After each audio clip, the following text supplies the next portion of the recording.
1500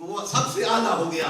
اس پہ حاشیہ جو حضرت مجد الافسانی لکھتے ہیں کیا خوبصورت نسبت والے نقشبندیوں کے شہر برِ صغیر پاک و ہند میں آج جو ہمارے دلوں میں ایمان کی دھڑکنیں چل رہی ہیں یہ صدقہ ہے اس ولی کامل اس نقشبندی شیخ کا حضرت مجد الافسانی فاروقی کا فیضان ہے.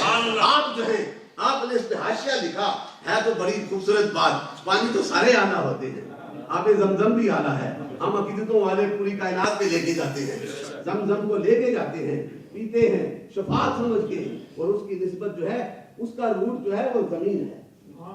اس کا روٹ کیا ہے؟ وہ زمین سے نکلا ہے.